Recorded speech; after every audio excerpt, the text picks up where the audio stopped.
An exclusive XM presentation. Patrice Oneal is about to get unmasked.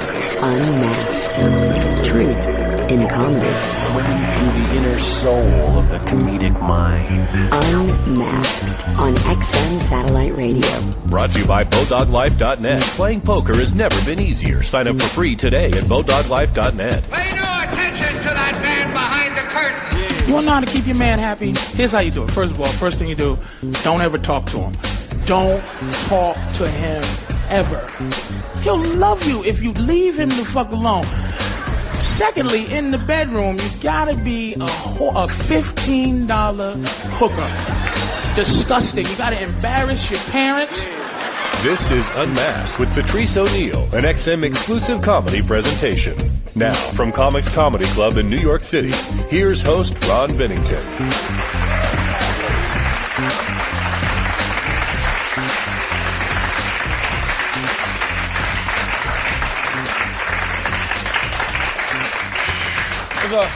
All right, Patrice Oneal sitting in with us tonight.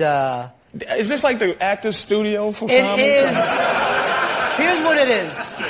It's some horse shit. Like, Yeah. this is... here. And they got you, dude, and I'm gonna tell you something really quick. Yeah. I like you a lot. Me and Ron we barely speak. Like, when we see each other, he'll come in after I'll do an O&A or whatever or something, and he will, hey. And I like guys like that. You understand? Like, I always want to say, I never got a chance to say, I respect you. I think you're a funny dude, one of the best on the radio, and you're an alpha male. I always respect alpha males. A lot of motherfuckers, they think like women sometimes, where if you don't like me, that means I don't like you, but that's not the case. You understand? Like, I don't know how you feel about me, but I like you a lot. I respect you. I think you're one of the smartest dudes I ever heard in my life, and I'm just saying this because I know we have a weird, even backstage, just kind of, that's our relationship. Right.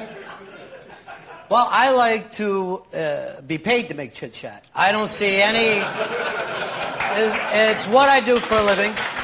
So I see no reason. That's how I feel about it, dude. Yeah, but I feel the same way as you. I mean, you're a hardworking guy. You're always funny. I see you doing a million different things. Do you ever turn anything down because you'll go into, some firestorm areas? They'll call you out on Fox TV. And yeah, anything that, I mean, I turn a lot of shit down. Yeah. But anything that I can sell myself in terms of selling my opinion, because that's the only thing I really got to sell, because this business it's a little white man business, a little Jew guy's business, a gay guy's business, and a woman's business, and they all run. It's almost like when you come up and there's the motherfuckers going to school. If you rode a bus to school, it's the front of the bus and it's the back of the bus. And motherfuckers in the back of the bus torture the people in the front of the bus. You understand? Sure. So right now, the front of the bus people run the business. And I'm a back of the bus dude, meaning I fuck with everybody. And the people who were at the front of the bus, and I got to go in and go, hey, look, I got these ideas. And they go, yeah, I remember when you smacked me in the back of the head. Remember when you was talking about my mother, and it was all in due fun, like, because I attack myself. I just like to laugh, right?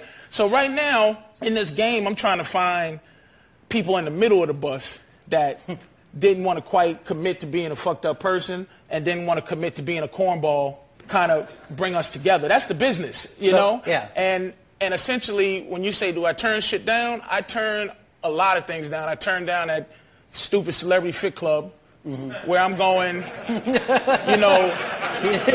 like, to be honest, my career is more important than my health to me. So they're saying you gotta be not only you have to be a fat has-been. And I never even was yet.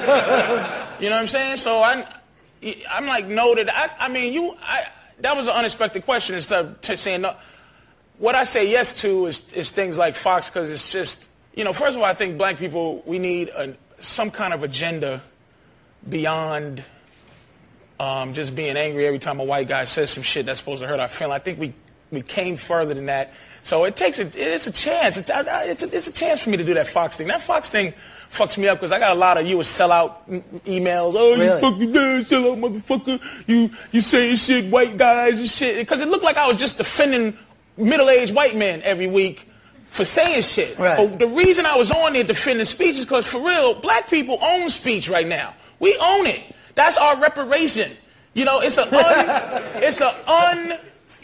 unwritten thing that we can say what the fuck we want, and white guys can't say what the fuck they want. And our biggest ally in terms of black folks moving ahead is that white guilt. White guilt is a big-time ally. White people going, I feel so bad for slavery, even though you're originally from Poland or something, you had nothing to do with slavery, but you feel that white guilt that comes along with it? Good. So I can say what the fuck I feel like saying, and you stuck. And I just want to say to black folks, shut the fuck up till we get our shit together. Because we got too many hypocrites that on our end. You know what I mean? It's like, I don't want somebody to throw something. If I say you a piece of shit, and then somebody says to me, well, what about when you go to Brazil and fuck hookers sometime? I'm going to go, well, that's not, I don't want to go, well, that's a different piece of shit. Man. This is nothing like Actor Studio. I can't see this ever getting on TV of any kind. I was sitting here listening. I can't even think that porno channels would want to play this at all. Yeah. But that's why it's like somebody asked me in the back, you're not on O&A as much anymore. I'm not done yet in terms of being offensive, I think. Mm-hmm. And I think O&A, and I'm not saying they're done in terms of being offensive, but they're tired of fighting. You know what I mean? They're becoming generals, and you know, soldiers fight. And I think they went through the soldier phase, and now they're generals, man, and they don't feel like boxing the powers that be right now. And I think that I don't want to go in there and do a goofy thing and go in there and be how I am, which is completely unedited racist, unedited sexist, unedited piece of garbage, man, till I'm done. And I'm not done yet. So, you know, if I'm not on there because of that, I understand. I wouldn't have me on there. Like, they pulled off the Black Phillip thing I do on XM where my whole show is just talking about women and how women, we don't like them, and I don't like them.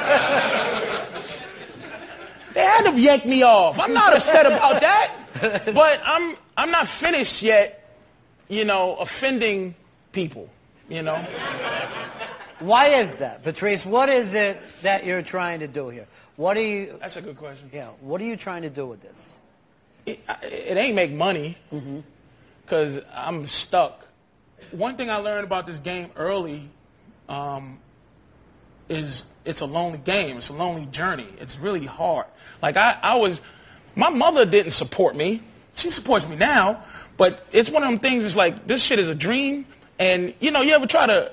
Dreams are something you do by yourself. You ever have a dream and then try to tell somebody the dream you had? You wake up and be like, hey, here's what I was dreaming. And they be like, really? Really? So, unicorns, and then what happened?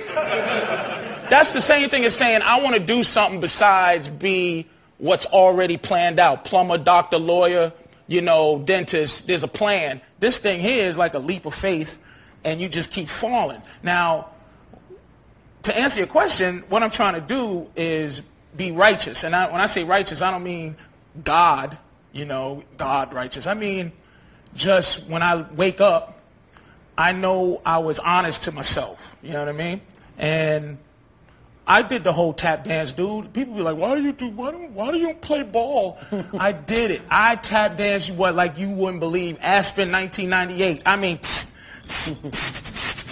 I mean, fucking like hot shoes trying to get something. What does it means to an end? Yeah. I was trying to get something. And I went to LA and I was sitting there. I was like 100 pounds bigger than I am now, dude. And I was sitting, and my stomach is like fucking sitting out here. And I had 2 Whoppers with cheese because they were 99 cents, dude. And that's all I could afford to eat every day was a Whopper cheese. It was just sitting on my stomach. And if I had a gun, dude, I'm telling you, I'd have shot myself. I understand suicide. Because you couldn't do the act the way you wanted to. Because I was trying to get something from what I do. And I argue with a good friend of mine, Dante. He does a show with me. Because the whole show and the business thing, I'm in complete disagreement with that. It's just that, you know, I'm lucky enough to be able to get some money out of this shit, out of this, what I do. But it's big, man. Comedy is big. What it is being political and having, like, because I more want to be a cult figure. I want to make some money, but I felt the feeling of trying to make it, and that vague make it, that emptiness of, I made it. What's it? You know what I'm saying? So I just do it because when a guy says to me, dude, you know, man, you changed my life, that feels good. If a dude says you changed my life, or a woman says you changed my life,